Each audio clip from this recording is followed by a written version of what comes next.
أعوذ بالله من الشيطان الرجيم لقد من الله على المؤمنين إذ بعث فيهم رسولا من أنفسهم يتلو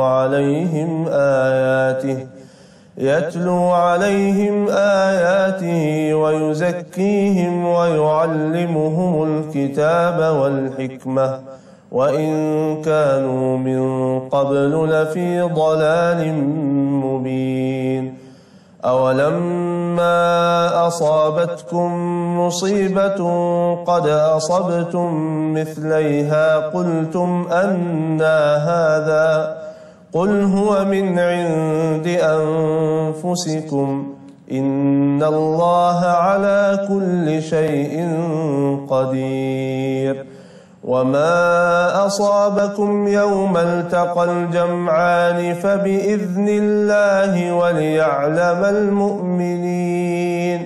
وليعلم الذين نافقوا وقيل لهم تعالوا قاتلوا في سبيل الله أو ادفعوا قالوا لو نعلم قتالا لاتبعناكم هم للكفر يومئذ أقرب منهم للإيمان يقولون بأفواههم ما ليس في قلوبهم والله أعلم بما يكتمون الذين قالوا لإخوانهم وقعدوا لو أطاعونا ما قتلوا قل فادرءوا عن أنفسكم الموت إن كنتم صادقين صدق الله العظيم. Bismillahirrahmanirrahim. Assalamualaikum warahmatullahi wabarakatuh. Pemirsa yang dirahmati Allah, langsung ya kita bahas yang terusan dari yang kemarin. Ini dia. Pengen punya duit 3 triliun. Allah nanya buat apa itu duit 3 triliun? Kita bilang buat 1000 pondok. Bagaimana caranya menurut kamu?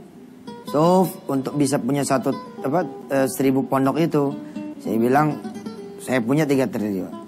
Bagaimana caranya supaya kamu bisa punya 3 triliun untuk mendukung ya punya 3 triliun dan 1000 pondok? Lalu kita bilang coba deh pengen punya usaha 100 hotel. Udah gak muat. Oke. 3T. Buat apa? Buat 1000 pondok. Gimana caranya? Untuk bisa mendukung ini semua, punya 100 hotel. Kok 100 hotel? Ya supaya masing-masing kota tuh 10 rumah tahfiz atau 10 pondok kecil. Jadi dikali 10 kan 1000 tuh. Nah, gitu. Terus apa lagi? Restoran. Apalagi perusahaan.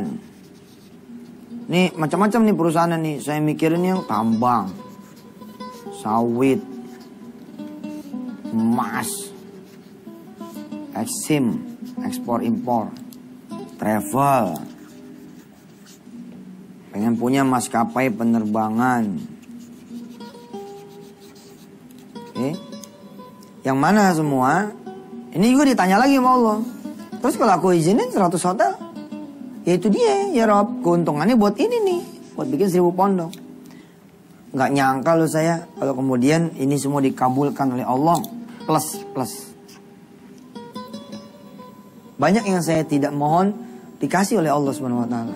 Gila ya, 3 triliun ini kan bukan angka yang masuk akal itu untuk seorang anak manusia, namanya Yusuf Mansur.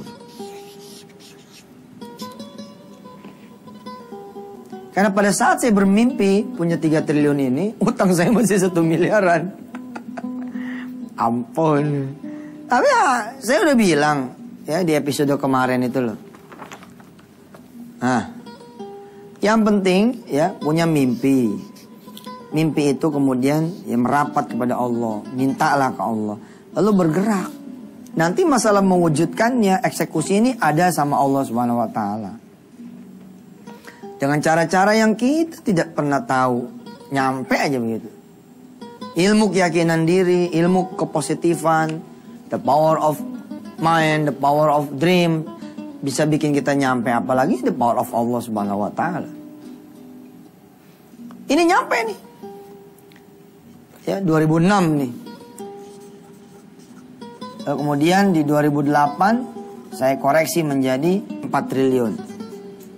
Nyampe lagi, koreksi lagi menjadi 10,7 triliun 2012 ini. Biarin yang lewat dulu, kita terusin nanti di segmen 2.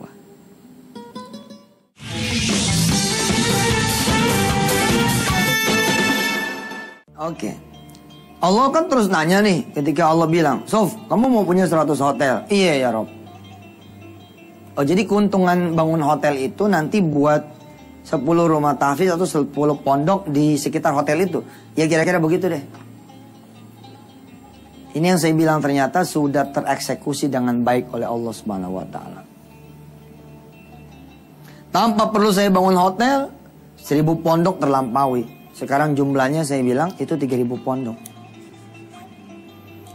Bahkan beberapa waktu yang lalu datang kemudian teman dari Al-Maghrib Institute. Dia punya cabang-cabang di Amerika, ya, dan juga di Toronto, di Kanada sana. Dia bilang, saya mau buka perwakilan saudara, bikin rumah tahfiz di Amerika. Wah, cantik.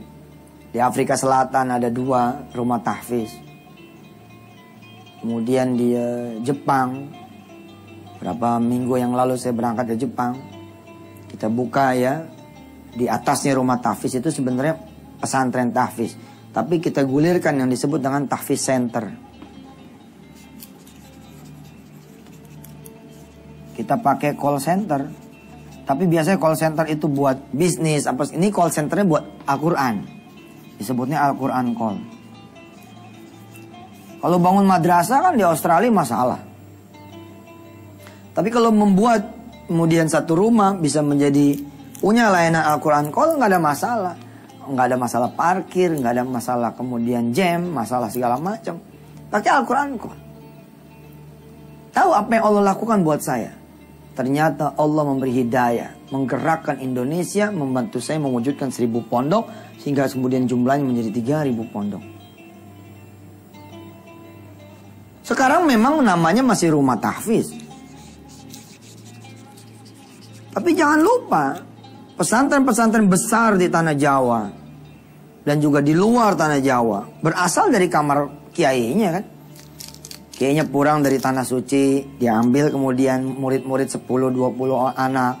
Karena nggak muat, kemudian beli tanah sebelah, nggak muat lagi beli tanah sebelah, nggak muat lagi beli tanah belakang. Kemudian bangun asrama. Tuh. Kira-kira 50 tahun, 100 tahun, 17.000 muridnya. Umpama ada satu kota namanya Solo. Berjalanlah sesuai dengan akal saya saat itu menjadi anak muda. Oke, kasih saya usaha ya Allah. Supaya saya kemudian bisa membangun itu namanya rumah-rumah tahfiz dan pesantren.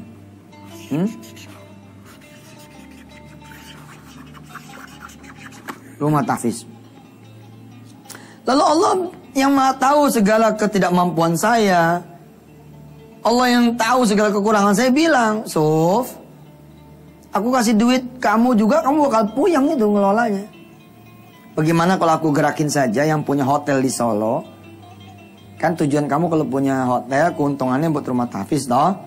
Kalau kamu punya perumahan, 100 perumahan, ya, 100 real estate atau 100 kemudian properti gitu, bisnis properti. Lalu untungnya buat aku, buat Allah, buat rumah tahfiz, betul? Betul ya Rob? Ya udah. Bagaimana kalau aku gerakan saja pengusaha properti agar untungnya bisa mau dia bikin rumah tahfiz? Bagaimana Sof? Allah eksekusi. Allah eksekusi, cantik bener. Allah gerakan kemudian hamba Allah di Solo. Dia punya properti, tapi dia bangun rumah tahfiz. Lalu kemudian dia matur kepada saya dan kawan-kawan, keuntungan perumahan kami Ustaz buat membiayai rumah tahfiz ini. Selesai. Kalau dihitung-hitung more than 3 triliun. Lebih daripada 3 triliun. Hitung aja coba. Bos, satu rumah itu memang sih ada yang harganya mungkin 100 juta ya. Tapi jangan lupa, kayak yang di Colomadu Solo, itu nggak dapat 100 juta. Pada tahun berapa ya? 2010 ya mungkinnya. Itu sudah, dia sama tanah, di luar tanah saya udah 600 juta. 2 tahun kemudian, ya, saya meresmikan masjid, pengembangan dari area ini. Masjid dengan kemudian satu kompleks sekolah yang tadinya rumah tahfiz berkembang menjadi sekolah tahfiz dan sekolah formal SD, SMP, SMA dengan total nilai proyek 5 miliar rupiah. Katakanlah average misalkan kita ambil yang paling kecil 100 juta. Kali 3.000 rumah tahfiz. Ini udah 300 miliar. Ini kan sama saja dengan Allah kasih saya punya duit 300 miliar. Lalu saya bangun tuh rumah-rumah tahfiz tuh. Saya beli rumah, saya sewa rumah, saya beli rumah, saya sewa. Nah ini Allah selesaikan. Allah bilang tangan kamu gak bakal sanggup. Tanganku saja. Keren. Maka ente tuh ya gak usah ragu ngangkat tangan gitu. Ya Allah, saya pengen ibu saya pergi haji ke Baitullah. Udahlah, nanti urusan Allah itu yang mengeksekusi. Ente mah susah sih. Jadi orang susah minta kagak, deket kagak. Sama Allah paling malas minta. Padahal nggak mungkin Ustaz, dari mana sih judulnya? Ini belum bicara harian anak-anak loh. Mau tahu pemirsa jumlah anak-anak yang bebas makan, minum, pakaian? Konglomerat kayak apa sih saya? Bisa ngasih makan anak 300.000 orang loh. Gila gak? 300.000 orang gak main-main ini. Kadang-kadang kemarin waktu kapan tuh saya berangkat dari Solo ke Jogja. Tengah jalan sholat Isya. Ya, makanlah, minumlah di angkringan itu, model apa angkringan itu ya. Ternyata yang punya angkringan bilang, mimpi apa saya Ustaz? Ketemu antum ini. Enggak mimpi Pak, saya ada di sini. Ustaz, ikut yuk. Dia ajak saya ke belakang, ternyata dia punya rumah tahfiz. Apa dia bilang? Angkringan ini saya dedikasikan untuk rumah tahfiz di belakang. Oh subhanallah lah, subhanallah, kalau pengusaha real estate mah biasa dah kali ini angkringan. Betul. Sampai saya udah nggak ngerti lagi kalau ditanya sama orang rumah tahfiz di mana aja Ustaz. Waduh nggak paham Nana. Udah nggak ngerti, udah bererot. Tinggal kita nih tugas emang lagi mendata ya rumah-rumah tahfiz di mana saja. Seperti saya bilang ada kemudian di Pegunungan Jayapura Papua sana. Ada di kemudian hutannya Kalimantan. Allahumma sholli ala Muhammad. Selesai dieksekusi sama Allah. Kita terusin lagi ya. Ntar setelah yang satu ini. Monggo silakan.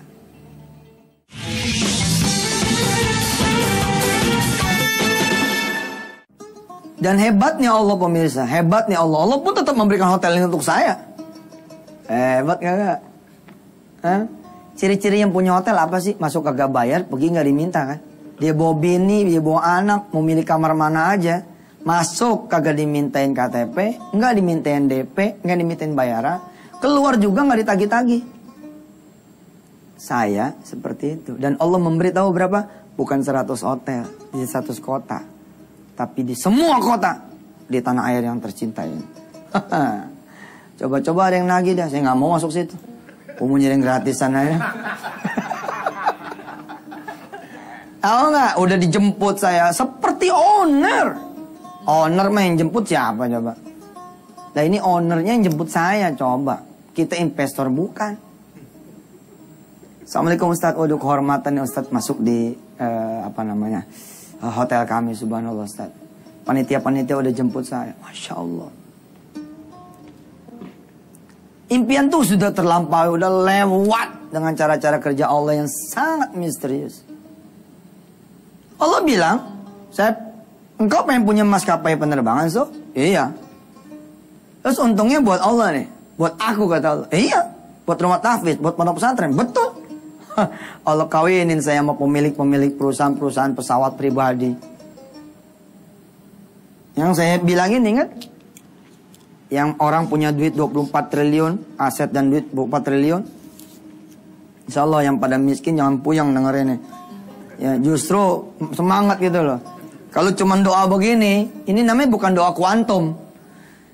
Ya Allah, bayarin kontrakan saya. Ada. Wah, udah jangan begitu lagi doanya. Kekecilan gitu loh. Hah? Ente datang ke 11 pintu yang lain. Ada 12 deret nih pintu kontrakan. Ente datang satu-satu. Assalamualaikum mas. Waalaikumsalam. Mas bulan depan insya Allah bayaran kontrakan semua pintu ini saya yang bayar. Oh hebat banget loh ya. Padahal gue denger lu belum bayar 2 bulan. Jadi ya mas, saya udah belajar kuantum doa mas. Makanya mumpung saya lagi melakukan kuantum doa, saya berdoa sama Allahnya begini mas. Ya Allah, mudah-mudahan saya bisa bayarin kontrakan saya dan semua kontrakan yang lain. Dan berikanlah saya uang yang banyak ya Rabb, supaya saya bisa membeli semua kontrakan ini, lalu membebaskan semua teman-teman saya yang lain. Oh iya, sehat ente. Sehat. Sehat mas, sehat. Iya gitu. Gua aminin doa lo. Makin banyak orang ngecilin ente, wah, makin banyak saksi yang mengatakan ente itu, ayah, insya Allah makin jadi ente. Makin jadi. Berdiri kemudian kita sebagai pemilik yang baru. Assalamualaikum, kita kumpulkan ente pada semua. Tahun 2012 saya pernah bicara kepada saudara bahwa saya akan menggratiskan. Alhamdulillah ini sertifikatnya sudah selesai di balik nama. Dan ini semua sah sudah menjadi milik saya. Sesuai dengan janji saya bahwa semua akan saya gratiskan. Tapi saya minta satu permintaan. Ini menjadi rumah kontrakan tahfiz. Bayarlah saya dengan saudara-saudara menghafal Quran setiap hari 1 ayat. Saudara, istri saudara dan anak-anak saudara. Yang tidak suka, tidak setuju, silakan keluar. Karena saya tidak butuh uang saudara, saya butuh amal soleh saudara. Pasti akan terjadi. Kapan iman tahu? Ente mimpi aja dulu. Mimpi, minta, bergerak. Bergerak terus aja. Sebut aja gitu. Nah, pakai motor. Isi pom bensin. Isi pom bensin, tapi isi bensin. Ada nama di sininya, Gojali. Terus kita bilang sama Gojali, kenal sama saya nggak? Siapa ya pak? Saya Yusuf.